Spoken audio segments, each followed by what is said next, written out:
ప్రస్తుతం నేను Somajiguda press club దగ్గర ఉన్నా. ఏదైతే రేవంత్ రెడ్డి విసిరిన ఛాలెంజ్కి కేటీఆర్ ఛాలెంజ్ స్వీకరించి ఈరోజు ఉదయం 11 గంటలకు సోమాజిగూడ ప్రెస్ క్లబ్లో మీ చర్చకు సిద్ధమని చెప్పేసి కేటీఆర్ అయితే ఛాలెంజ్ స్వీకరించడం జరిగింది.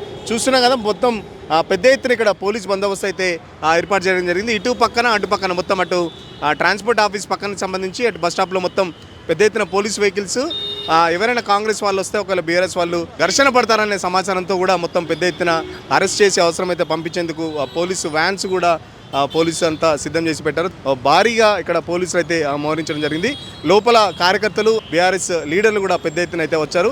సో వాళ్ళని అడిగి తెలుసుకునే ప్రయత్నం చేద్దాం.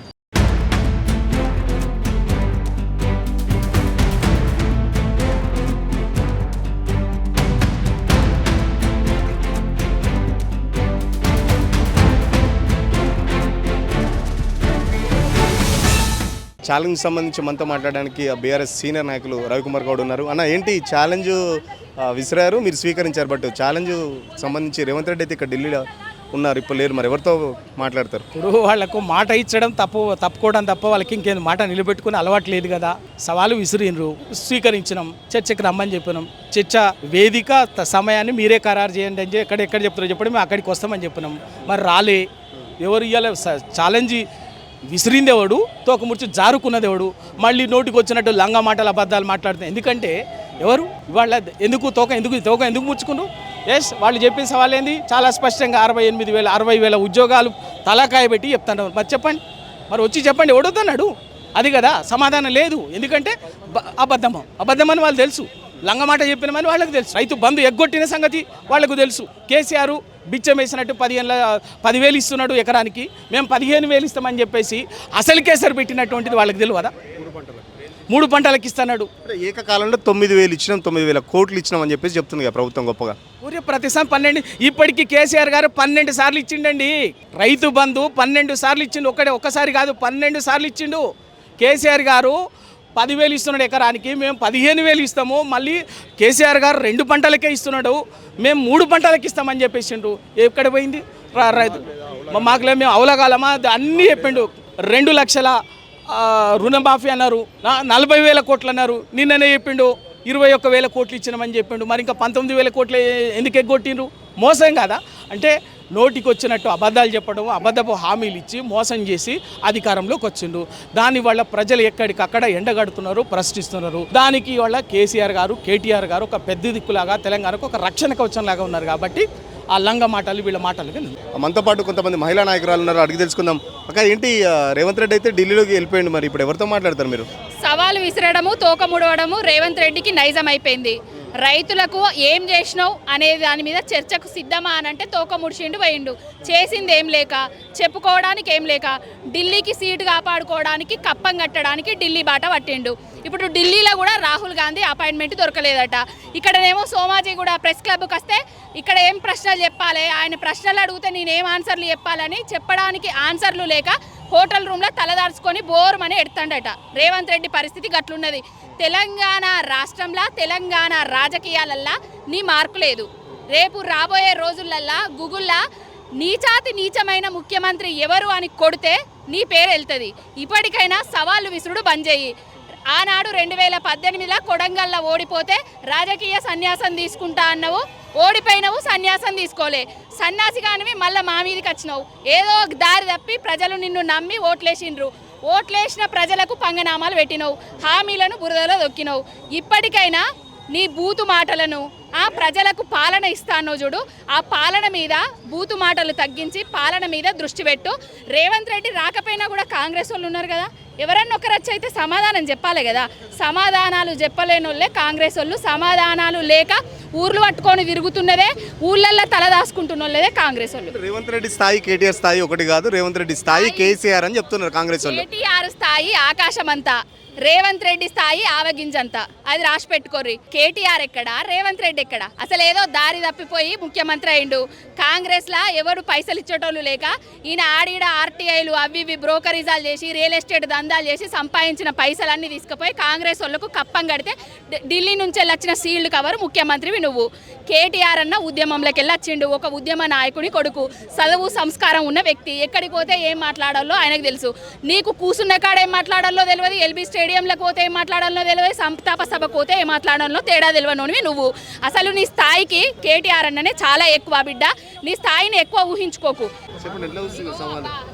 సవాల్ ఒకటే చెప్తా ఉన్నాను సార్, కేసీఆర్ సార్ చేయలేని పథకం చేయలేని పనులు అనేది లేదు. నిజంగా చెప్తున్నా, కంటి వెలుగు తీసుకోండి. రైతు భరోసా కానీ, రైతు బీమా కానీ, రైతు బంధు కానీ, ప్రతి ఒక్క కుటుంబానికి రైతులకు ఈరోజు వాళ్ళ పంటల ఖర్చులకు సంబంధించిన అన్ని కూడా మన రైతు గురించి మన కేసీఆర్ సార్ చేసుకుంటూ వచ్చారు.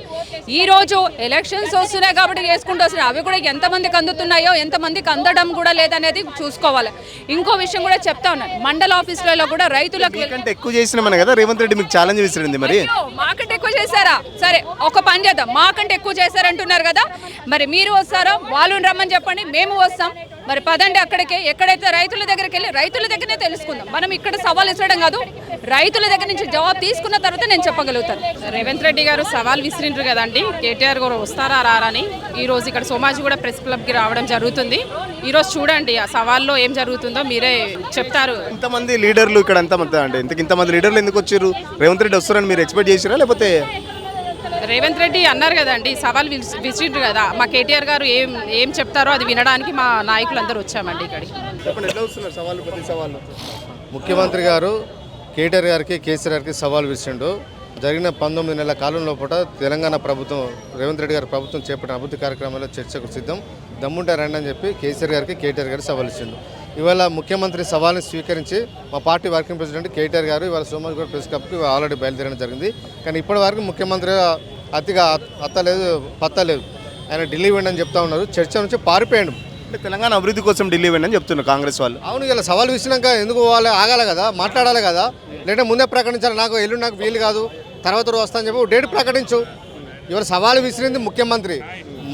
సవాల్ విసిరిన ముఖ్యమంత్రి ఇవాళ పారిపోతే తెలంగాణ ప్రజలు ఇలా చూస్తూ ఉన్నారు. అన్ని అభూత కల్పనలు అబద్ధాలు ఆడి వాళ్ళ 19 నెలల కాలాన్ని గడిపిండు ముఖ్యమంత్రి రేవంత్ రెడ్డి గారు తప్ప వారు మాత్రం ఎలాంటి అభివృద్ధి కార్యక్రమం చేయలేదని చెప్పి వాటి చర్చతోని తేడతెల్లమైపోతుంది. ఒకవేళ ముఖ్యమంత్రి కాకుండా ఎవరైనా మంత్రులు కానీ ఇంకెవరైనా లీడర్లు వస్తే రేవంత్ రెడ్డి ఏమన్నారు, కేసీఆర్ గారితోనైనా కేటీఆర్ గారితోనైనా నేను చర్చకు సిద్ధం, ఎక్కడైనా అక్కడ సవాల్ స్వీకరిస్తూ సిద్ధం అని చెప్పి ప్రకటించిండు. ఇవాళ ఆ సవాల్ను మా పార్టీ వర్కింగ్ ప్రెసిడెంట్ కేటీఆర్ గారు స్వీకరించారు. వారు చెప్పిన నేమే పేరే కదా, కేటీఆర్ గారు రావాలని చెప్పిండు. ఇవాళ కేటీఆర్ గారు వస్తున్నారు, ఎక్కడ నువ్వు రేవంత్ రెడ్డి అని చెప్పి ప్రశ్నిస్తున్నాం. నీకు దమ్ము ఉంటే నువ్వు 19 నెలల కాలం లోపల నీ పరిపాలన మీద నీకు నమ్మకం ఉంటే మాకంటే మెరుగైన పాలన అందించడం చెప్పి ఒక విశ్వాసం కనుక నీకుంటే ఇవాళ చర్చకు రావాల్సింది. ఎందుకు పారిపోయినావు? కాబట్టి ఇవాళ ఈ ప్రభుత్వం మీద విశ్వాసం పోతుంది ప్రజలకు. ఈ రేవంత్ రెడ్డి నాయకత్వం మీద కూడా కాంగ్రెస్ పార్టీ నాయకులు కూడా విశ్వాసం పోతుంది. ముఖ్యమంత్రి మాట్లాడుతూ మేము 19 నెలల పాలనలో రైతులకు ఎంతో చేసాం, ఇది రైతు ప్రభుత్వం అని చెప్పి చేసిండు. దీని మీద చర్చిద్దాం రా అని ముఖ్యమంత్రి గారే సవాల్ ఇచ్చారు. కేటీఆర్ గారు వస్తారా కేసీఆర్ గారు వస్తారా అని చెప్పారు. ఆయన మాట ప్రకారం ఈరోజు మేమే వేదిక బుక్ చేసి ప్రెస్ క్లబ్ను బుక్ చేసి చర్చిద్దాం. 10 సంవత్సరాలలో మేము రైతులకు ఏం చేశాము, నువ్వు 19 నెలల్లో ఏం చేశామో చర్చిద్దాం, మీడియా వేదికగా ప్రజల సమక్షంలో చర్చిద్దాం రా అని చెప్పి మా కేటీఆర్ గారు సవాల్ విసిస్తే ఆ సవాలుకు భయపడి తోకముడ్చి ఢిల్లీకి పారిపోయిన ముఖ్యమంత్రి, నువ్వు చెప్పు, నువ్వు సవాల్ విసినావు కదా, 19 నెలల పాలనలో ఏం చేసినావు రైతుల కోసం, ఎన్ని ఎగగొట్టినావు, ఏ పథకాలు పెట్టినావు, ఏ పథకాలు ఎగగొట్టినావు, రైతు బంధు ఎన్నిసార్లు ఎగగొట్టినావు, రైతు బీమా ఇన్సూరెన్స్ ఎందుకు కడతలేవు, అవన్నీ చెప్పాల్సిన అవసరం ఉంది. ముఖ్యమంత్రి గారి మాటలు గల్లీల గప్పాలు, ఢిల్లీలో గొప్పలు, ఇవి రెండు చెప్పుకొని 18 నెలల నుంచి టైంపాస్ చేస్తూ ఉన్నాడు. నిజంగా ముఖ్యమంత్రికి చిత్తశుద్ధి ఉంటే ఇలా 6 గ్యారంటీలు 60,000 ఉద్యోగాలు ఇచ్చినా అని చెప్పిండు. శ్వేతపత్రం విడుదల చేయమంటున్నాం మేము. అంటే శ్వేతపత్రం వైట్ పేపర్ అంటాడు కదా, దీని మీద వైట్ పేపర్ రిలీజ్ చేయాలంటున్నాం. కేటీఆర్ ఇప్పుడే వచ్చాడు, కార్యకర్తలు కూడా హడావుడి ఎక్కువ ఉంది. కేటీఆర్ అయితే చర్చకు ఇప్పుడే రెడీ అని చెప్పేసి కేటీఆర్ అయితే సోమాజిగూడ ప్రెస్ క్లబ్ చేరుకున్న పరిస్థితి చూస్తున్నాం కదా. కార్యకర్తల హడావుడి కూడా చాలా ఎక్కువగా ఉంది, తోపులాట కూడా జరుగుతుంది. సో కేటీఆర్ కూడా మీడియాతో కూర్చున్న తర్వాత మాట్లాడతాడు, ఇప్పుడే మాట్లాడని చెప్పేసి కేటీఆర్ కూడా చెప్తున్న పరిస్థితి. కేటీఆర్తో పాటు మాజీ మంత్రులు మాజీ ఎమ్మెల్యేలు కూడా పెద్ద ఎత్తున హాజరయ్యారు. మరో పక్కన కార్యకర్తలు కూడా చాలా పెద్ద ఎత్తున హాజరైన పరిస్థితి.